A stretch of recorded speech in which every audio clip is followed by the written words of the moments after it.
What's up, MMO Attack fans? This is Zach here, bringing you guys a first impressions video for Dragon's Prophet, a brand new free-to-play MMORPG that just released into open beta testing, published by Sony Online Entertainment, and developed by Runewalker. We're just going to create a new character, show you guys some of the character creation, and then walk around for the first maybe 10 or 15 minutes of actual in-game footage so you guys can get a feel for what the game's all about. Right here is where we pick a class. There are 4 classes to pick from, and we can pick from male and female variants of each, so the classes are not gender locked, which is always pretty cool. But you have the Guardian, which is essentially the tank class in the game, or melee DPS. They can wield giant two-handed swords, they can dual wield swords, or they can wield a sword and a shield. You have the Ranger, which is essentially your standard physical range DPS class. There's not really a whole lot to say about the Ranger that we don't already know. The Oracle is sort of the support class and the healer class of the bunch, and the Sorcerer is simply the magic DPS class. Let's go ahead and create a Guardian, and we're going to customize our character. Now, as I said, this game was developed by Runewalker, whom you may remember for having developed Runes of Magic, one of the first free-to-play MMORPGs that really popularized this whole idea that free-to-play could compete with pay-to-play games. And likewise, Runes of Magic had a very, very solid character customization system, especially for a free-to-play game. And this game is no exception. A lot of what you see here kind of builds off options that were already available in Runes of Magic. Of course, you can change your skin color, you can change the color of your gear. Of course, when you do that, you realize that your gear that you have is not quite, or the gear that you start out with is not quite what you thought it was going to be.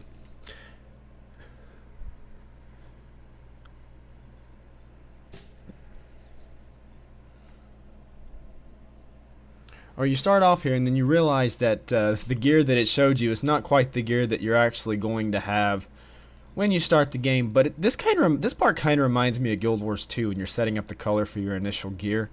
I'm not quite sure how dyes work in-game, or if there even are dyes that you can dye your gear any color you want. But we'll just stick with maybe the green. And then we can go in here and we can change our pupil color, which you almost can't even notice. Lip color, hair color, that's a pretty big deal. Let's change our hair color. That looks alright. And then you can change head size, you can see what that does. Body height, torso, you can make your character quite disproportionate. I would imagine if you went through here and spent a long enough time on it, you could make your character look kind of freakish. Okay, here's where we can select the different facial types, and there's a huge number of different facial types available. So I don't think you're going to run into too many clones in this game. Let's go with just something pretty basic. Let's go with that right there. Hairstyle, again, there's a huge number of hairstyles available. This, I think character customization in this game rivals a lot of pay-to-play games I've played. Let's see, that looks kind of ridiculous. How about that? Okay, yeah, that looks alright. That looks pretty good. Hair, let's see. We can change some more head options. We can change this forehead angle, things like that. Give him sort of a receding hairline if we wanted to. Eyebrow shape, we can change his eyebrow height and eyebrow angle, eye size, things of that nature. I actually think we'll leave most of this as default, and we're going to go ahead and name our character. And alright, we're going to finalize our character now, and we're going to go jump into the game, and we're going to enter the game world and just see what we have in store for us once we get there. That's a fairly nice looking loading screen. I like the artwork. Would you like to start the tutorial? No, we don't need to start the tutorial. I've played through that before. Please select a beginner's village. Well, this is kind of interesting because you can choose between one of 3 villages, but the game doesn't really do a good enough job of explaining what these villages actually mean. What are they? Why am I choosing them? What do they look like aesthetically? Why would I want to pick one over the other? I don't really have anything to go on, and that's kind of a downside, so I'm just going to go ahead and pick Helmoth. And it's going to take us to another loading screen, and it looks like there's some lore right there, and a pretty cool looking conceptual artwork of a little tree village. I wonder if that's an actual place in-game, and for all I know, that could be the place that I'm starting out at, but I really don't know about that. Okay, what is this cutscene? Can I skip this cutscene? Wonderful, an unskippable cutscene. I love those in MMORPGs. No, actually, I hate them in MMORPGs, especially unskippable cutscenes which have... Okay, well, there's some footage. That's some pretty nice-looking fire effects there. And, oh, what is that? It is some kind of disgusting demon creature walking into the fire there, coming into view of the camera. And I guess he's the one that's talking. I wouldn't know. I have my volume all the way down. But okay, now we're in a completely different area. There's a burning burning village. And let's see if, okay, who's that guy? I don't even know who he is, but I know his lip syncing does not match what he's actually saying. Alright, are we in the game now? Yes, we are. Okay, but if you haven't played a game like Dragon's Prophet before, essentially it uses action-based combat, and that your mouse pointer is disabled automatically. In this game, I think you have to press, what is it? I guess the escape key to bring up the mouse cursor, and then you can access lots of little menu options at the top middle there. Otherwise, you have complete mouse look going on, just like a first-person shooter, and there is no auto-attack button that you press and your character automatically attacks whatever enemy you're fighting. You have to manually aim and manually attack your targets using both the left and right mouse button, and something that's a little bit unique to Dragon's Prophet that isn't found in other games that have a similar combat system, such as Neverwinter or such as Terra, is the fact that you can execute combos, sort of like in a console game or a console beat 'em up, that you can maybe press like the left mouse button a couple of times and then the right mouse button for a 3-hit combo and things of that nature. And I believe that there are other ones in the game too that you'll have to discover for yourself. And essentially there's a chat box that, well, you can only see if I press the enter key that's down there at the bottom left, and I'm going to try to expand that a little bit. That's too small. Okay, make that about that size. There's a little mini map on the bottom right, and in the middle there's my hotbar menu, which has my skills and things of that nature. Anyway, I'm going to go ahead and head on out here, and once again there's another unskippable cutscene.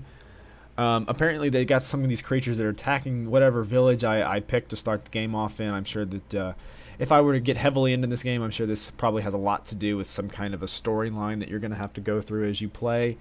Strike down 6 mangled zombies. Well, you know, it doesn't matter what MMO you play, whatever's going on seems to always boil down to slaughtering a certain predetermined number of creatures. Like, I know that there's probably 100 zombies attacking this village, but as long as I kill 5 of them, I can progress to the next stage of my journey. Alright, and so you see how combat works. If you press and hold down the shift key and then move like W, A, S, or D, you can roll out of the way, which sort of reminds me of Terra or Monster Hunter. This game, I won't say the combat is too much a clone of Terra. That would probably be Raiders, but it's more similar to Terra, I guess, than something like Neverwinter. But it doesn't feel really, it really doesn't feel as polished, I don't think, as either game though. So we did that, and we have another unskippable cutscene. Jeez, what is with all these cutscenes? And there's some alien dragon creatures with looks like jello on their back, and oh my god. I guess that's the dragon that's been destroying this entire town, and he's gonna come over here and finish the job, I guess. Well, while we're being assaulted by dragons, I suppose this is just as good a time to tell you as any. The game's called Dragon's Prophet for a reason. I mean, I'm sure by now you think, well, it has a lot to do with dragons, and it does. But the cool thing about Dragon's Prophet is that you can get dragons and tame them and use them as mounts or flying mounts. Yeah, that's right. Flying mounts are a pretty big deal in this game. And all you have to do to get a mount in Dragon's Prophet is you run up to an NPC or a dragon or a dragon related or a creature that's at least related to dragons, maybe a creature that doesn't have wings but a lizard-like creature, and you press a certain key once you get the ability, and then you have to play this little mini game where it's just like it's kind of like you're riding a trying to stay on top of a bull. But then once you finish the mini game, you can spawn the mount at any time you want, and he serves as essentially your mount for you. And if you get higher in level, you can get flying mounts that work that way, and I think that's really cool. I like flying mounts in games like this. I know World of Warcraft has flying mounts, Vanguard has flying mounts. Some MMORPGs like City of Heroes and Champions Online allow you, the player, to actually fly around yourself. But I think, bar none, most MMORPGs don't necessarily have flying mounts. And there's a lot of conflict, I guess, with that. I mean, does a flying mount hamper exploration? Does it mean that you no longer have to go on the ground anywhere, that you have to go from point A to point B and you can bypass all this content? Or does it mean that you can actually have more exploration? Well, I think it depends on if it's done right. In a game like this, I would hope that the flying mounts are integrated into the game's content, Whereas there's content that's it's largely inaccessible unless you have a flying mount. And the flying mounts then increase your enjoyment of the game and don't simply add too much extra convenience for you. But this dragon is going down really quick considering I'm only level 3 and he's not really putting up much of a fight. But as you can see, there we go, we got the dragon down and another unskippable cutscene. But essentially this is the entire prologue. So once we get through here, looks like we're going to go back into the actual game world where we can see some players and get some quests and you guys can see how the game actually works. And I wish we could skip these cutscenes. But as I said, this game was developed by Runewalker Interactive, who also developed Runes of Magic, and the game doesn't really have too much in common with Runes of Magic other than a few things.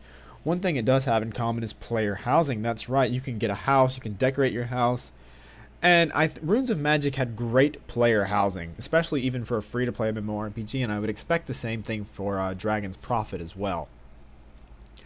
Aside from that, Dragon's Prophet plays like a fairly standard MMORPG.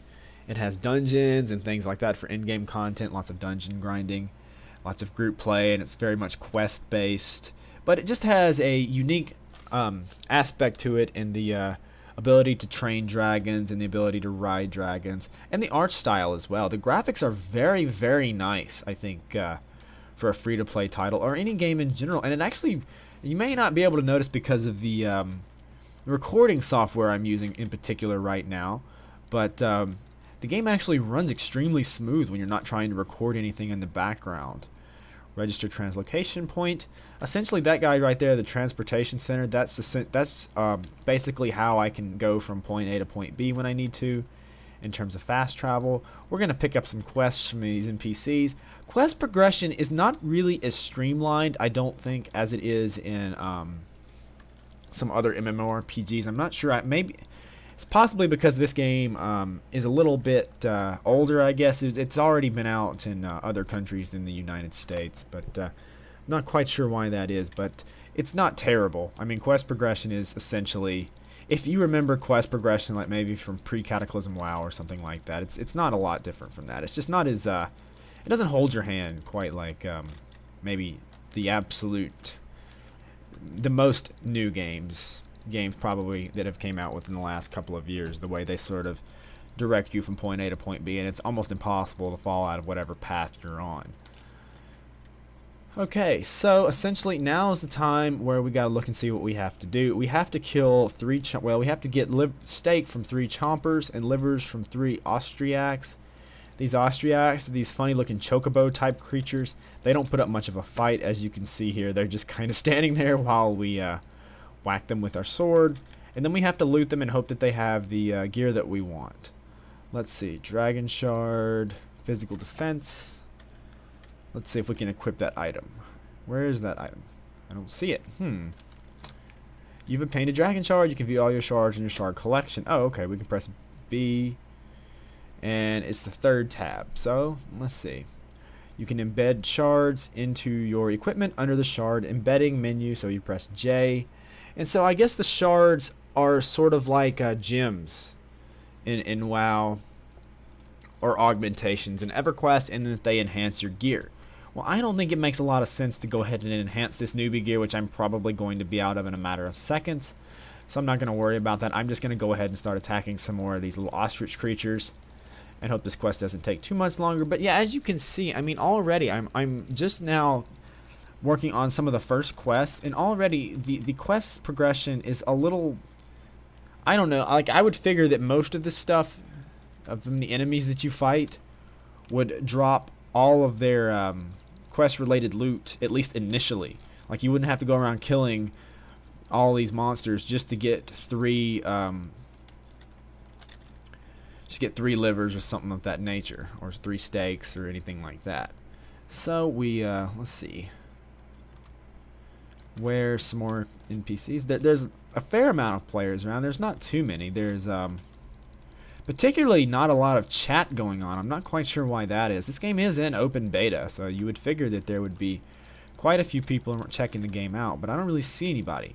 Well, I mean, I see people, but not as many as I would have thought. But maybe they're all, it has been out for a few days, so maybe they're all higher level now.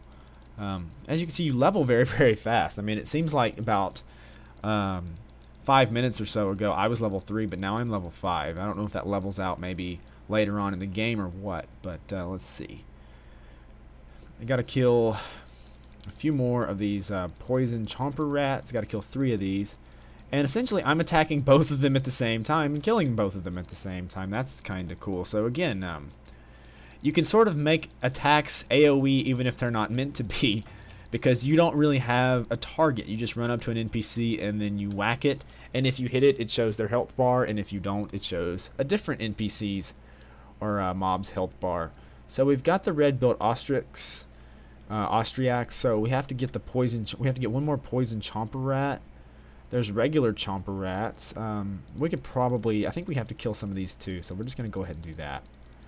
And another one comes up to me. Yeah, these guys go down very, very quick. And I like the animations in this game too. They're slightly exaggerated, so slightly cartoonish, but they flow very smoothly. And then you can press the spacebar twice to double jump, which is kind of cool as well. I'm sure that it really feels like you have a lot of freedom of movement in this game. A lot of MMORPGs, I think, is kind of your movement feels restrictive and clunky, but this game and WoW, and in my opinion, some of the best MMORPGs have the most free-flowing movement, and I think that is to say that gamers want MMOs where they feel like the character is an extension of themselves. They don't want to be when they're in PvP or in a raid or in a tough dungeon. They don't want to be feeling like their character is working against them. They want to feel like essentially that they are the character, and they want to have no problems moving their character around. And games like this do a very good job of doing that. I mean, there are MMORPGs I can think of where character movement is a pain, especially a lot of older MMOs like Dark Age of Camelot. I mean, I remember when I played Dark Age of Camelot after being away from that game for a while. I remember playing that game, and quite literally, I kept running into doors because I didn't know how to control my character, because I was so spoiled, I guess you could say, by the WoW model of character control. I have to get one more poison chomper rat, and let's see, 4 dying zombies, and some more liver and steak.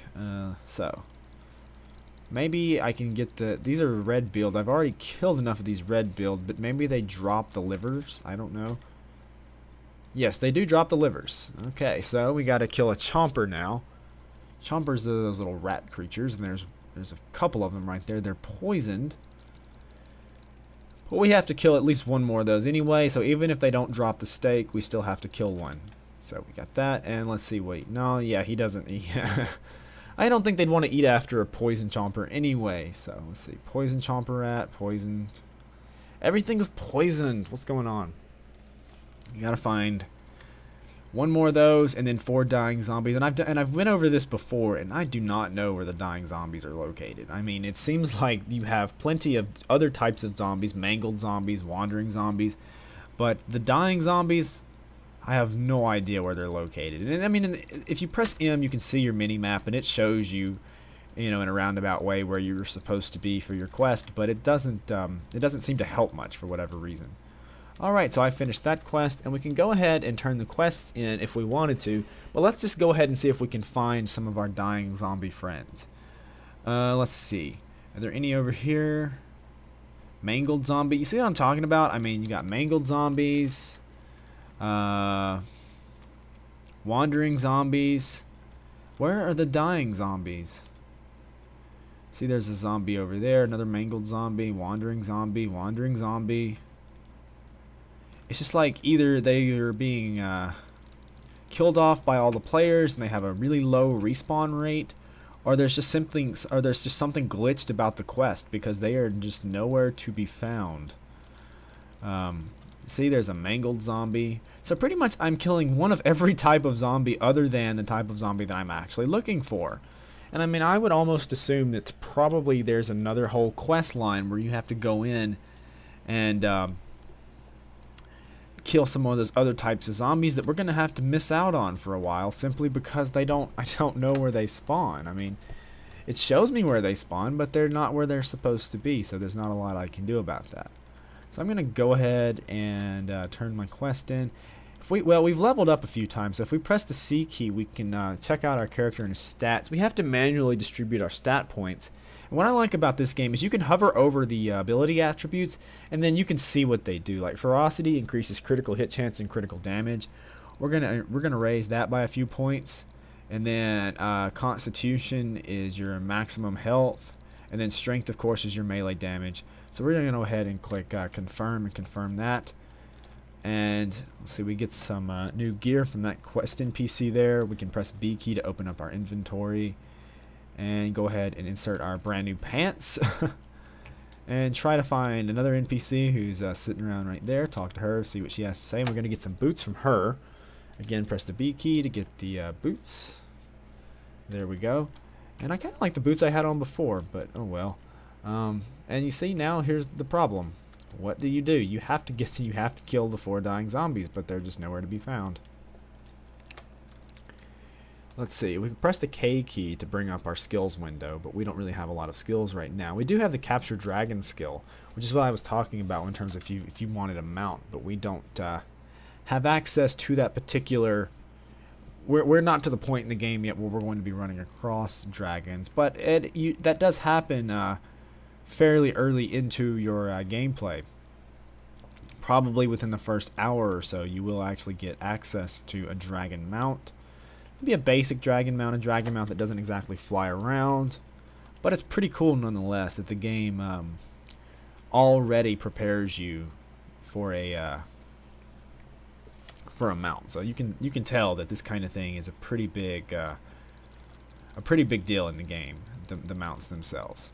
Pretty big selling point, and I still cannot find any dying zombies to complete this quest, and it shouldn't be this hard. Zombie manipulator. See, there's a completely different type of zombie there, and I'm already about to go outside of my quest area, so if these guys are right here, that would just that would kind of prove my point even more, I think. This guy like throwing some kind of stuff at me. Zombie manipulator. Wandering zombie, mangled zombie. There is a zombie of every sort out there except for dying zombies, and I don't understand. Maybe there's just something about the quest that I'm just not quite understanding. Kill the dying zombies that are breathing. The scariest thing. If you find one, let's see. There's just got to be something that I'm missing. Kill the dying zombies that are breathing their last breath.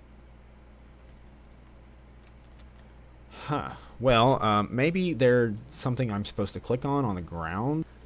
Okay, so what you have to do, you have to go up to these guys that are just sort of laying here, that are kind of hard to see even, and then you have to press F and select them, and it works like that. So it's not a kill quest, it's a quest where you have to go click a bunch of objects on the ground. No wonder I couldn't figure that out before. That's kind of frustrating, actually. I'm not a big fan of that, really.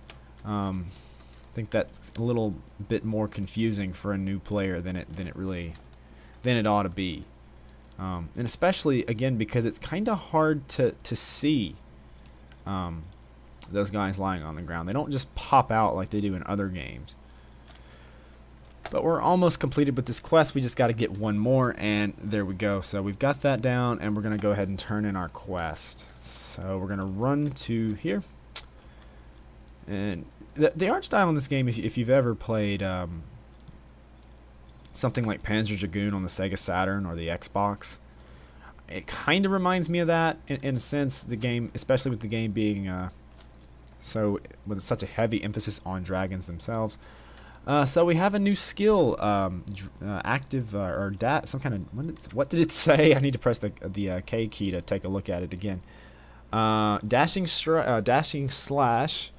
Impales a selected target, inflicts 248 physical damage, and to repel the target. So we can press the V key. Well, we have to wait to target something else.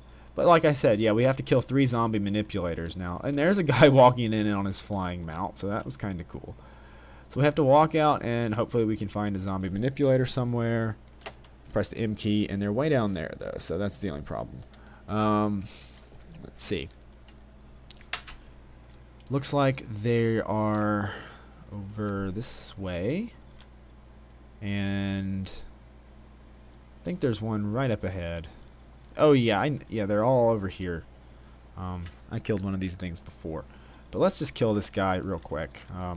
Show you guys the skill. Press the V key, and I did it, but I don't think I hit him with it. Typical. But he goes down pretty quick anyway. And the zombie manipulators are these dudes in cloaks here that throw those little bottles at you. They're sort of like, I guess, magic wielding zombies. But they're pretty easy to kill as well. So we killed the wandering zombies and the zombie manipulators. Got a basic healing potion and some small bunches of weed off of those NPCs that we can sell later, I guess. But essentially, this is how the game is going to play. You're going to go from quest hub to quest hub, from town to town, completing quests, leveling up, getting new abilities, maybe new mounts and new armor. It's fairly standard in that regard. However, it's also pretty nice to look at. It is kind of buggy and kind of glitchy, and I had a lot of problems running this with fraps and just getting it to the appropriate resolution in general. It doesn't seem to like to run in full screen on my computer. I'm not quite sure why that is. So just know that going into this, it's an open beta, and I know that's not too much of an excuse for it being bug filled, but it's not really the